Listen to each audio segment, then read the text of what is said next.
Boa tarde a todos. É uma alegria receber vocês aqui. Esse, como o presidente Romeu Tuma já havia dito, era um compromisso, né, que nós assumimos logo no dia da eleição, para que a gente pudesse esclarecer, tão logo tomasse pé no contexto da situação, apresentar para vocês, não só para vocês, mas também para toda a torcida corintiana, que certamente em grande número nos acompanha agora, e que busca por informações, busca entender de fato aquilo que está acontecendo dentro do Corinthians, especialmente dentro dessa posição que agora eu acabo ocupando, né, na presidência da Comissão de Ética.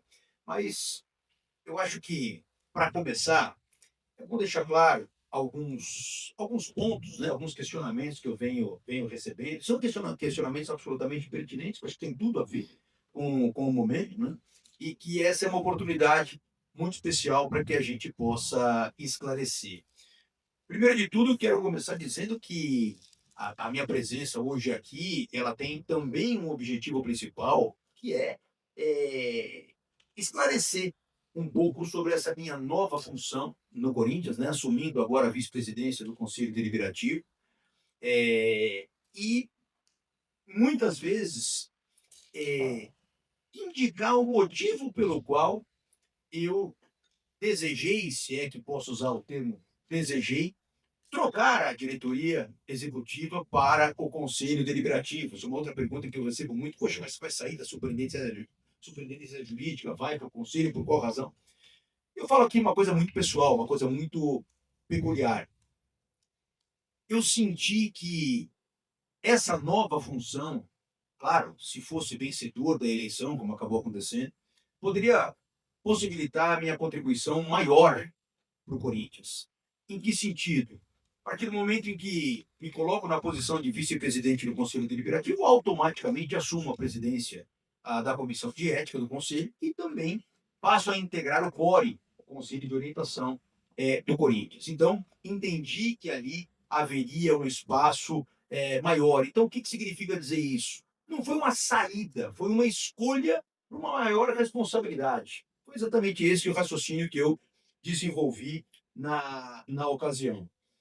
E ainda dentro dessa linha, é importante também consignar alguns aspectos que normalmente as pessoas questionam relativamente ao exercício dentro da comissão de ética. Nós sabemos que talvez nunca na história, né, presidente, a comissão de ética esteve tão em evidência no Conselho Deliberativo. A gente entende o momento, entende muitas vezes a aflição das pessoas, mas nós que estamos aqui desse lado, nós precisamos agir com muita tranquilidade. Nós temos que resistir a determinadas pressões para que as coisas caminhem como devem ser caminhadas. Não adianta, eventualmente, algum assodamento, e esse assodamento, eventualmente, ser revertido lá na frente, seja na esfera judicial, seja onde for. Então, os procedimentos existem, e eles precisam ser cumpridos para que a gente consiga alcançar os objetivos. E eu já vou dizer agora quais são os objetivos. Quando eu assumi, para mim era muito claro, é, a comissão de ética ela não pode ser interpretada como um lugar de vingança. Por que não? Porque vingança ela traz uma conotação subjetiva, ela traz uma conotação não técnica. E a comissão de ética tem que agir tecnicamente. Sabemos a relevância, da importância dessa comissão, mas eu não posso trazer para dentro dessa comissão qualquer ideia de vingança, seja contra quem for, A, B, C, D, não interessa aqui de que lado é, contra quem quer que seja. Nós temos que conduzir aqui de uma forma equilibrada e, sobretudo, de uma forma que exteriorize credibilidade. Nós hoje vivenciamos uma fase do Corinthians que o Corinthians ele tem sofrido muito com essa questão de credibilidade. E não digo que é sem razão, mas, por outro lado, nós precisamos resgatar essa credibilidade. E só se resgatará essa credibilidade agindo conforme se deve agir. Agindo com responsabilidade, agindo com critério, e é isso que a gente pretende fazer. Ah, mas o que significa isso? Alguém já pode estar imaginando, então já está aí a ideia, a expressão agora da moda, está aí a ideia, já está acomodando para passar pano. Né? Que essa é a expressão da moda. Pelo contrário, quero deixar claro aqui aquilo que eu já venho dizendo aqui nos bastidores do Parque São Jorge. O presidente Tuma sabe disso antes até da eleição. Fui muito claro com o presidente Tuma no seguinte sentido, falei, presidente, veja, eventualmente a minha eleição ela será pautada por uma imparcialidade absoluta. A comissão de ética vai agir como tem que agir, não vai ceder à pressão, seja de um lado, seja de outro, independentemente daquilo que se eventualmente cogite, daquilo que eventualmente possa vir a ser circulado. A gente sabe que tem muitas fake news, muitas coisas são criadas diariamente, e isso acaba prejudicando o andamento da própria comissão. Então, a comissão de ética, repito, não é um local de vingança, mas é um local de credibilidade, é um local em que os processos vão caminhar, não teremos processos estagnados na comissão de ética, independentemente de quem quer que seja envolvido naquele processo.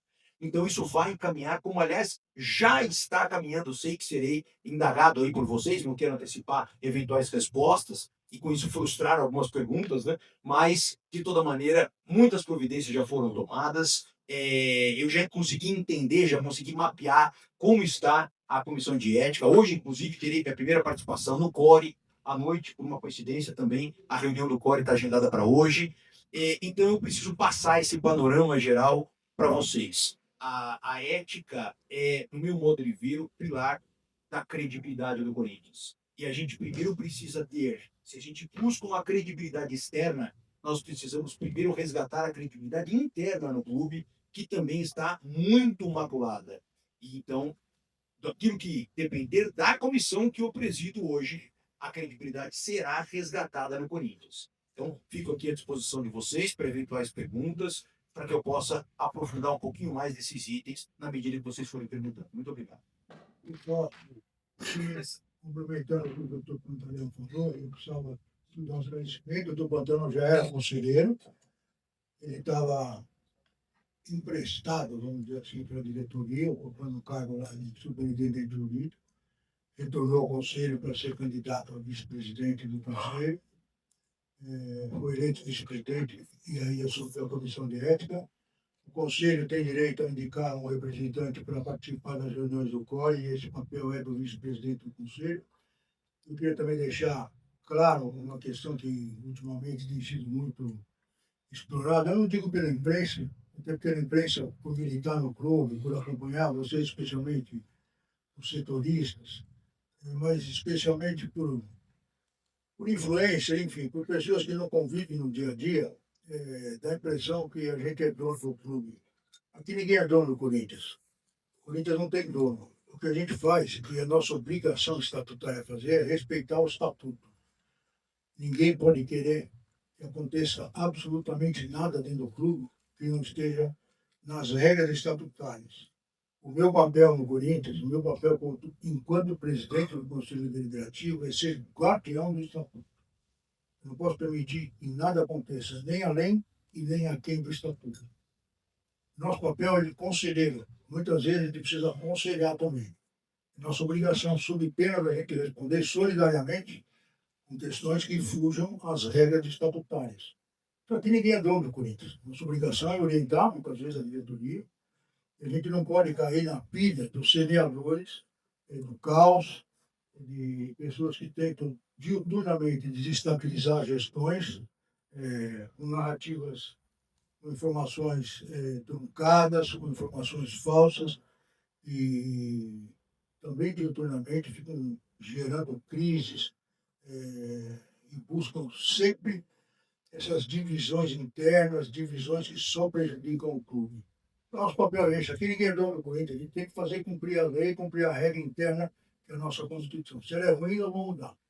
Mas enquanto ela existir, nós temos que fazer cumprir. Esse é o nosso papel. E é importante, especialmente para o público que nos acompanha, que o público que acompanha o que vocês vão transmitir, o que vocês vão passar via rádio, via televisão, e o que vocês vão escrever, é que assim, nada vai acontecer que não seja deliberado pelo Conselho. Não é o Tuma que determina, não é o Tuma que manda, não é o Pantaleão, não é a Comissão de Ética. Tudo tem que ser votado do Conselho Deliberativo. Quem vai decidir as punições, se houverem, é o Conselho Deliberativo. Eu estou muito feliz que a minha gestão, graças a Deus, eu prometi isso antes de ser eleito, era o meu compromisso de campanha, que o Conselho ia ser conhecido como um órgão independente, como ele é na estrutura administrativa, na estrutura funcional do clube. E o fato de a gente apanhar tanto hoje em dia é uma prova, pelo menos, que nós temos transparência.